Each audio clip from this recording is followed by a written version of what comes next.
안녕하세요. 책 데이트 시간입니다. 이번에 소개해드릴 책은 오거나이즈 타임이라는 책입니다.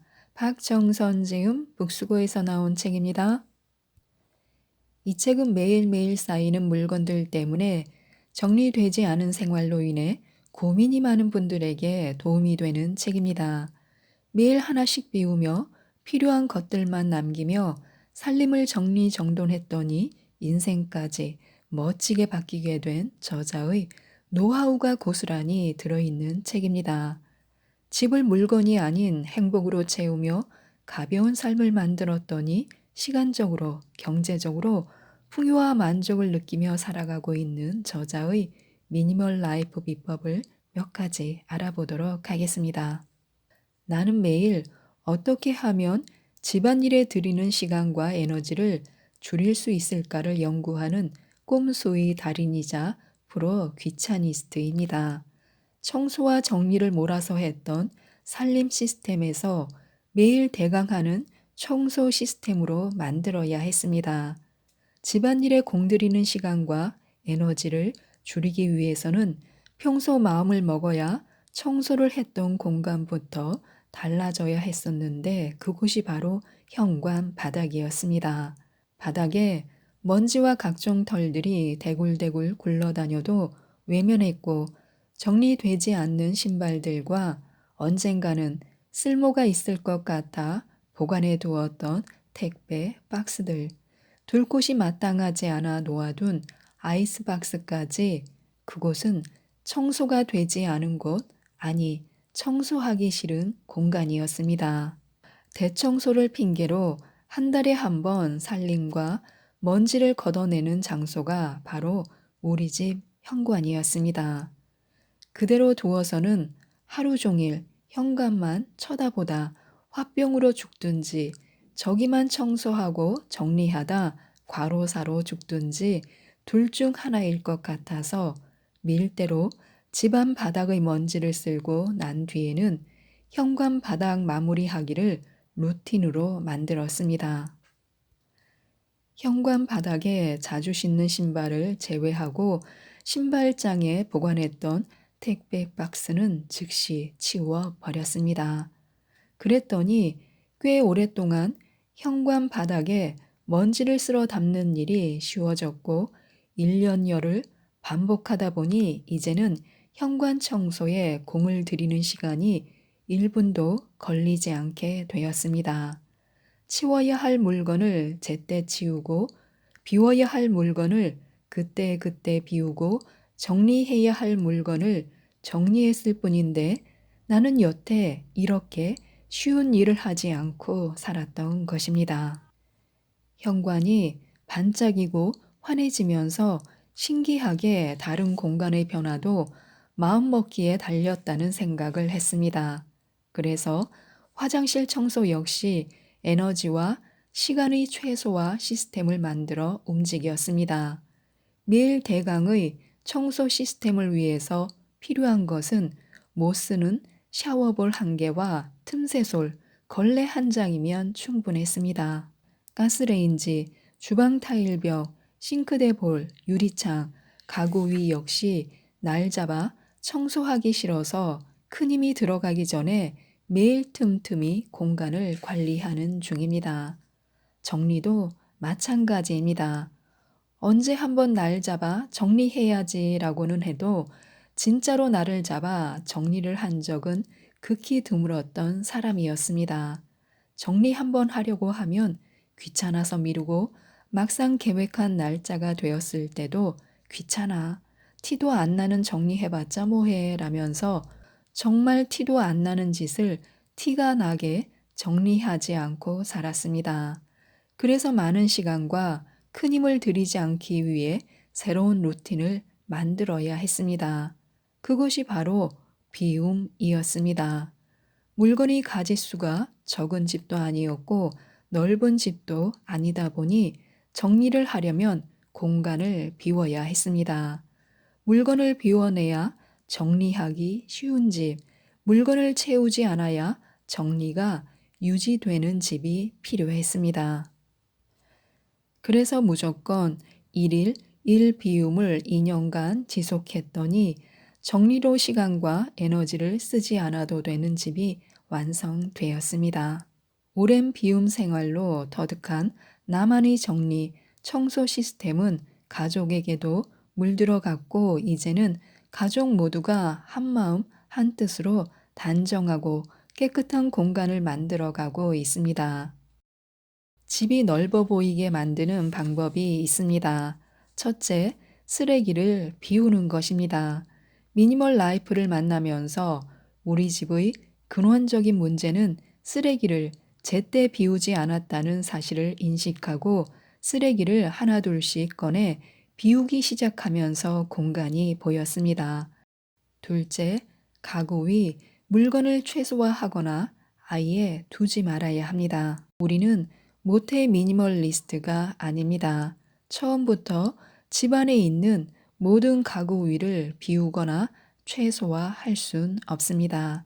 대신 본인이 정한 가구 위, 기간을 정해 물건을 두지 않기 미션을 하나하나 클리어한 뒤에 느끼는 쾌감은 경험하지 않고는 모릅니다.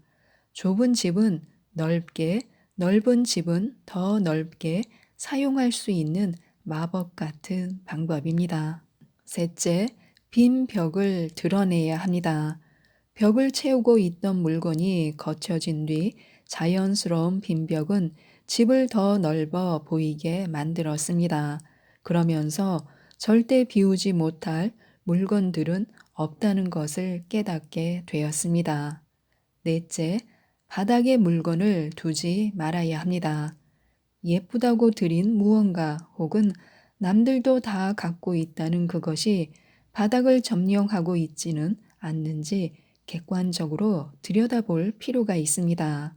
공간을 잡아먹는 것도 문제지만 그 물건들이 제대로 관리되지 않을 수도 있습니다.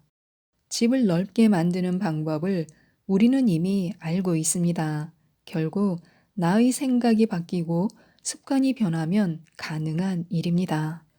우리 집이 달라지는 하루 10분 루틴이 중요합니다. 몇 년 동안 집안일을 하면서 집을 어수선하게 만드는 원인은 물건보다 우리 가족들이 무심결에 하고 있는 생활 습관 때문이기도 했습니다. 무의식이 공간을 병들게 한다는 것은 그간의 살림 생활 습관을 되돌아보며 느꼈습니다. 불필요한 물건을 쌓아두는 습관이나 사용한 물건을 제자리에 두지 않는 습관, 외출 후 옷을 옷걸이에 걸어두지 않고 식탁 의자나 소파에 툭툭 던져놓는 습관, 빨래 개기가 귀찮으니 바닥에 두고 입을 때마다 옷 무덤에서 꺼내 입는 습관, 현관에 쌓인 정리되지 않은 택배 박스, 발 디딜 틈 없는 현관이 많은 신발이나 먼지를 정리하지 않는 습관, 수건을 바르게 펴놓지 않는 습관, 화장실의 제자리를 잃은 물건들, 무심결에 지나치고 미뤘던 습관이 우리 집을 병들게 만드는 주범이었습니다. 무의식의 습관을 바꿔야 집이 달라질 수 있다는 것을 느꼈을 때가 바로 미니멀 라이프를 실천하려던 그때였습니다. 익숙하지 않은 정리로 멘붕이 오기도 했지만 그래도 변하려는 마음이 생기니 몸이 움직였습니다. 가장 먼저 쓰레기로 가득 찬 휴지통부터 제때 비우고 나니 집이 더 청결해지고 가벼워졌습니다. 그렇게 100일 가까이 쓰레기통에 들어가도 미련이 남지 않을 살림을 비워나가기 시작했습니다. 물건 욕심이 많은 편이라 비움과 정리도 스몰 스텝으로 천천히 해나갔습니다. 하루 10분 한 공간 정리하기, 서랍 한 칸, 팬트리 한 칸, 책장 한 칸, 싱크대 하부장 한 칸, 냉장고 한 칸 등을 정해 비우고 정리했더니 공간이 달라지면서 정리와 청소에 대한 스트레스부터 가벼워질 수 있었습니다. 무심결에 물건을 쌓아두고 치우지 않는 습관을 고치려고 주방 식탁 위부터 물건을 두지 않으려고 애썼습니다. 식탁 위에 놓아둔 각종 고지서, 영양제, 굴러다니는 메모와 펜이 한 달 넘게 나의 기억에서 잊힌 채 쌓이고 쌓였습니다. 메모의 내용도 잊은 지 오래됐습니다. 식탁 위에 쌓인 물건이 보기에 불편했을 뿐 생활에는 불편이 없어서 정리하고 비우지 못했습니다. 그래서 독하게 마음먹고 식탁 위에 물건을 올리지 말자고 다짐했고 이제는 우리 가족의 사랑의 공간이 되었습니다. 풍수 인테리어에서 말하기를 현관이 깨끗하면 복이 들어온다라는 이야기를 귀에 딱지가 붙을 만큼 자주 들었습니다. 그럼에도 우리 집의 정리되지 않은 현관과 방치된 신발을 보면서도 불편함을 느끼지 못했습니다. 그러던 어느 날 아이가 기어 다니기 시작하면서 현관의 신발을 입에 무는 것을 보고 그때서야 충격을 받아 신발을 분류하고 택배 박스를 정리하며 먼지를 청소했습니다. 매일 현관 바닥을 닦고 물건을 정리하는 습관도 100일 가까이 지속하다 보니 습관으로 자리 잡았고 정말로 복이 들어왔습니다. 첫 아이를 출산하고 5년이 되던 해 우리 집에 두 번째 천사가 찾아온 것입니다. 그래서 아이를 갖고 싶은 부부에게 농담 반, 진담 반으로 현관을 매일 쓸고 닦으라고 합니다. 큰 노력 없이도 단정한 집을 만들기 위해 1년 동안 10분 청소법을 지속하며 더더욱 편해지려고 애썼습니다. 매일 10분 동안 한 공간 청소, 비움, 정리, 루틴을 실행하니 정말 10분도 안 걸리는 집이 되었습니다. 시간은 미니멀하게, 통장은 맥시멀하게, 운동할 시간도, 책 읽을 시간도, 정리할 시간도, 청소할 시간도 없는데 물건을 사기 위해 최저가를 검색하는 시간은 전혀 아깝지 않았습니다.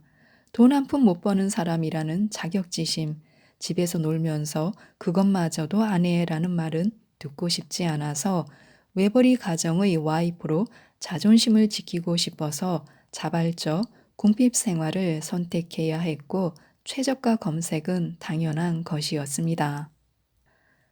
자발적 궁핍 생활을 하다 보면 당연히 생활비가 남고 돈이 모일 줄 알았습니다.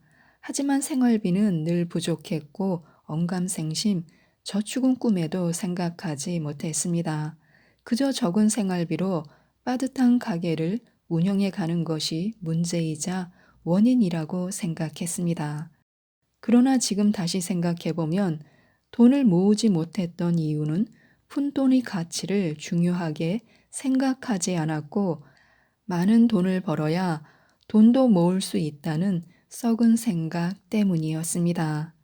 10원, 100원 할인을 중요하게 생각하며 체크할 것이 아니라 10원이 있으면 100원으로 만드는 방법을 고민하고 이를 실천할 수 있는 사람이 되어야 했습니다.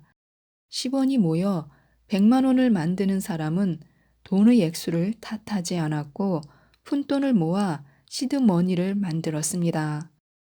나는 비누 한 장을 사면서 1,000원을 아꼈다고 스스로를 대견해하면서 그 1,000원으로 커피를 사 마셨습니다.